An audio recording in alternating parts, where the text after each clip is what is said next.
If you didn't know already, then you should know now that I'm a photographer, filmmaker, creative director, and multimedia artist. I specialize in telling the stories of small businesses and emerging brands. I also collaborate a lot with artists to showcase their talents, their art, and their process. So last year, I made a thoughtful decision to quit my job as a 504 coordinator at a high school. After that decision, I decided to pursue my passions independently as an artist, as a photographer, as a filmmaker. The biggest thing that I have to say about my journey so far, it is hard as hell. It's fun, it's liberating, but it comes with a lot of unsurety and it definitely brings a lot of anxiety.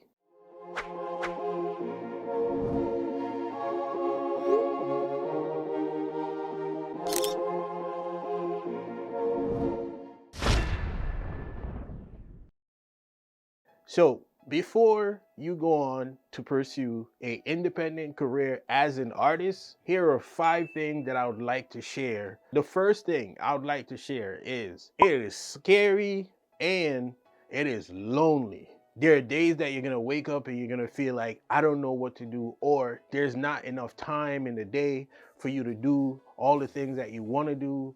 And this could lead to you starting to question whether or not you're even good at what you do.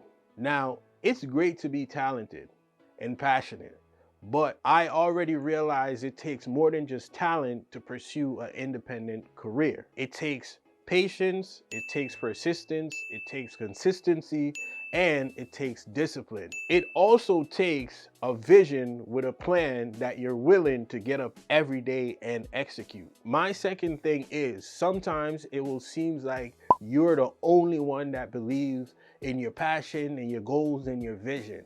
And that's okay, because for the most part, it's your vision. So no one else needs to see it. No one else needs to understand it. You just need to know it for yourself and go exactly after that. My third point is a lot of people around you will be willing to help, but they don't know how to help. A lot of the times I get people that send me job opportunities and I'm grateful for those opportunities, but most of the times it's completely left field and has nothing to do with what I am pursuing. And I just have to know within myself that they're trying to help and it's nothing personal. So make sure you're confident in what you want to do, how you want to do it, and make sure you're willing to go and do exactly just that. My fourth thing is you can pursue your passion and you can make a living from pursuing your passion. However, it comes with a huge risk. So it comes with unpredictable income, and that's one of the biggest things.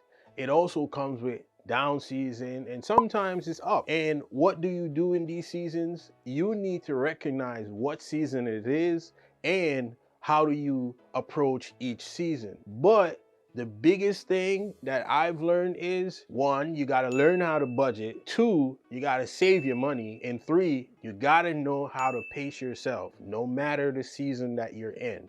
And that will help you not to per se be financially stable, but it will help you to continue to pursue your passion for as long as possible. My last official advice, and this one is for the younger people, do not go to college or school for arts. And I know that comes with a lot of exclamation mark, but the reason why I say this is, one, most art forms is purely subjective and you could go out in the world and learn how to create art. If you're pursuing photography and film, there's a lot of resources out in the world. But if you're gonna go to college, I often give people the advice, don't go to college for photography. Don't go to college for film. Don't go to college for painting, unless you just want to learn the traditional means of how you get these things done. But to be honest, you could learn the same things in the outside world. Plus, there's no better way to learn than just to do it from experience or just get it from experience. Now, the next side to this is you can go to college and pursue something that is complementary to the art that you want to pursue.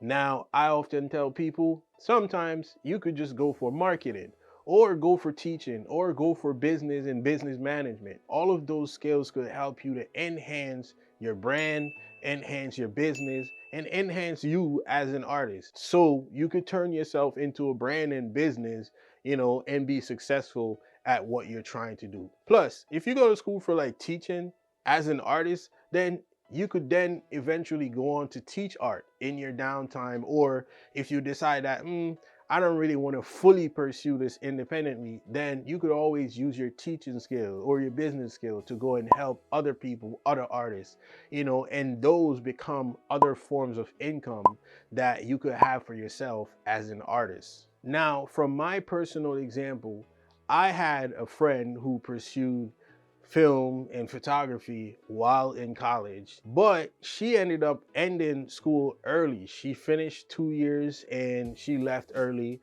And then I went on for my 4 year degree.